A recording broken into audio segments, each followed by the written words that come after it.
Have you ever wondered how an ordinary boy from the south side of Chicago became one of the most influential spiritual voices in the world? This isn't just a story about religion, it's a story about resilience, purpose, and quiet transformation. The man the world now calls Pope Leo XIV was once simply Robert Francis Prevost, a boy who served Mass at his local parish. A son of immigrant roots, French, Spanish, Italian, who studied math before he ever wore a collar. He never planned to be a bishop, let alone a pope. But something called him.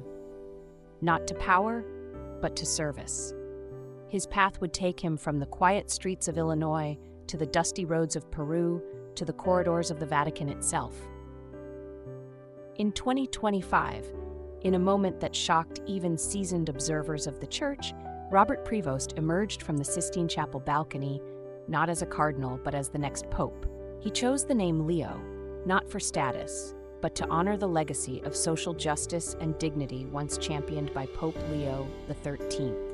So today, we invite you to witness the beginning of a life built not on ambition, but on quiet, faithful action. This is the story of Pope Leo XIV.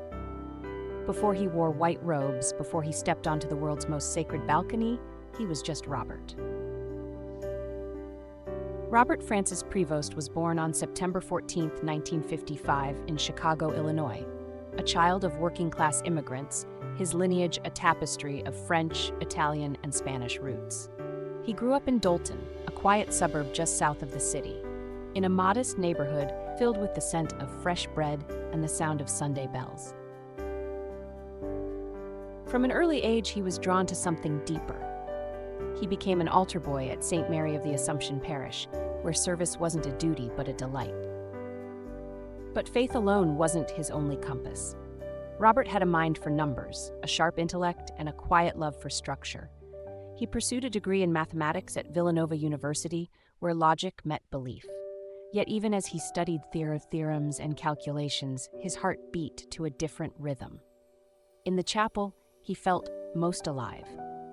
In silence, he heard the loudest truths.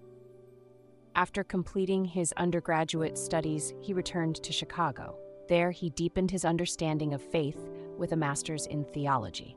But his quest for meaning didn't stop at borders. He went on to Rome, to the Angelicum, one of the church's most revered institutions, where he earned a doctorate in canon law. It was in those Roman halls, beneath vaulted ceilings and centuries-old silence, that the boy from Dolton became something more. Not yet a leader, but a man shaped by prayer, by principle, and by purpose. In 1977, at just 22 years old, Robert Prevost made a quiet decision that would echo across continents. He joined the Order of St. Augustine, a community rooted in humility, education, and service. For many, the calling to religious life begins with lightning, a dramatic revelation, a miracle. But for Robert, it began with silence. Long walks, quiet prayer, a pull he couldn't ignore. In 1982, he was ordained a priest, but it wasn't long before he was sent far beyond the city blocks of Chicago. To northern Peru, a land of contrast, beauty and poverty, sun and hardship. There, in a small town called Trujillo, he found not just a mission, but a home. He taught theology, he listened, he walked beside the poor, not ahead of them.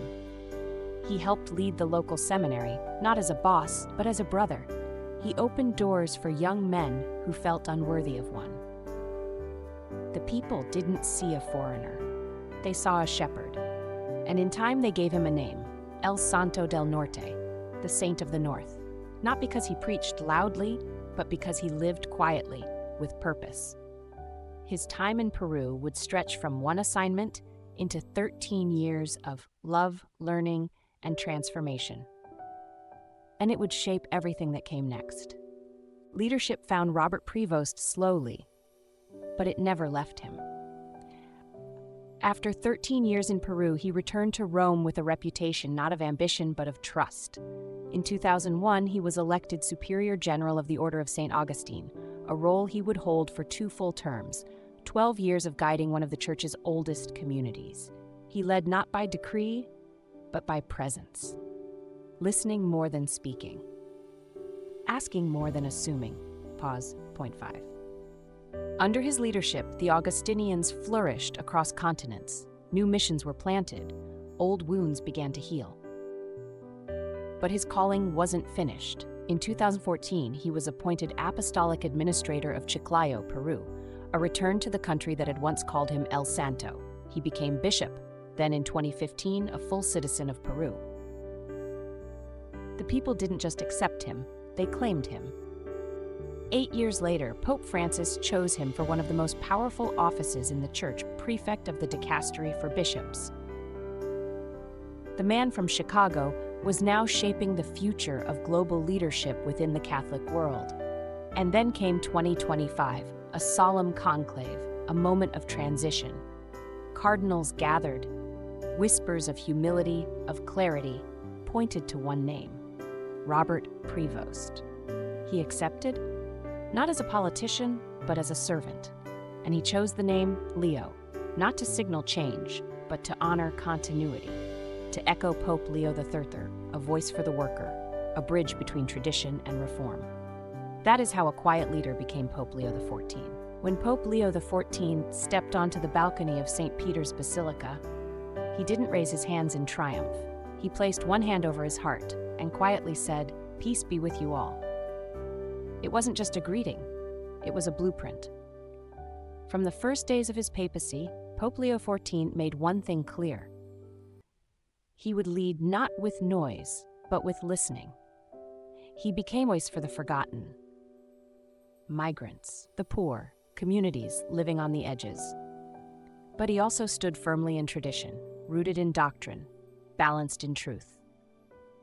His vision was not to undo the Church, but to renew it, to bring back the soul of service, to remind the world that mercy is not weakness, it is strength.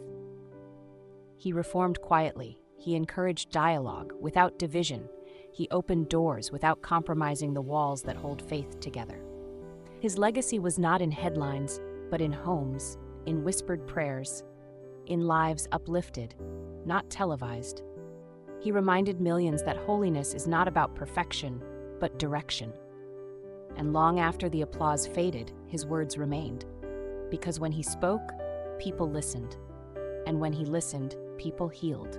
One man, one mission, one quiet path that changed the lives of millions.